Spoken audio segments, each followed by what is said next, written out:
नमस्कार, मी सुवर्णा मुलुक महाराष्ट्र या बुलेटिनमध्ये आपल्या सगळ्यांचं स्वागत। सुरुवातच एका मोठ्या बातमीने करूयात। पहलगाम दहशतवादी हल्ल्यानंतर पाकिस्तानला धडा शिकवण्याकरता भारताने आता कंबर कसलेली आहे। पुन्हा एकदा दिल्लीतील बैठकांमध्ये वेग वाढलेला आहे। हल्ल्याच्या पार्श्वभूमीवर पंतप्रधान नरेंद्र मोदी आणि केंद्रीय संरक्षण मंत्री राजनाथ सिंह यांच्यात एक महत्त्वाची बैठक पार पडली। तब्बल 40 मिनिटे या दोघांमध्ये संवाद झाला। या बैठकीत अनेक महत्त्वाच्या मुद्द्यांवर चर्चा झाली असं वरिष्ठ सूत्रांकडून कळतं आहे।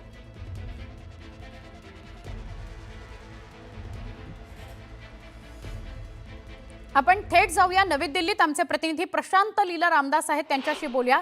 प्रशांत, काय अपडेट मिळतंय? असं कळतंय की 40 मिनिटांमध्ये राजनाथ सिंह आणि पंतप्रधान नरेंद्र मोदी यांच्यात महत्त्वपूर्ण विषयावर चर्चा झाली पहलगाम हल्ल्याच्या पार्श्वभूमीवर।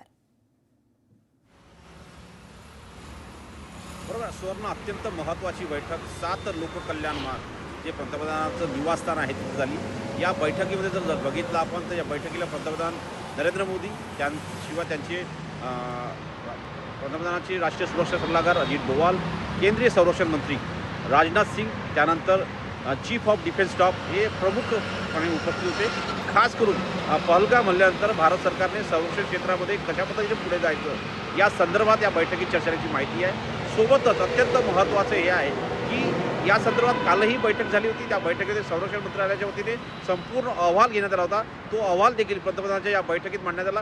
जवळपास 40 मिनिटाच्या बैठकीमध्ये जे विविध धोरणात्मक निर्णय घ्यायचे आहेत त्या संदर्भात चर्चा करण्याची माहिती सूत्रांनी दिली आहे। होऊ शकतं थोड्याच वेळात या संदर्भातली माहिती पुढे येईल, पण या घडीला हे अत्यंत महत्त्वाचं आहे की साधारणतः 40 मिनिटं पंतप्रधान नरेंद्र मोदी आणि केंद्रीय संरक्षण मंत्री राजनाथ सिंह यांच्यामध्ये अत्यंत महत्त्वाची बैठक पार पडलेली आहे। स्वर्णा, नक्की धन्यवाद, ही सविस्तर माहिती दिलीत आपण त्याबद्दल।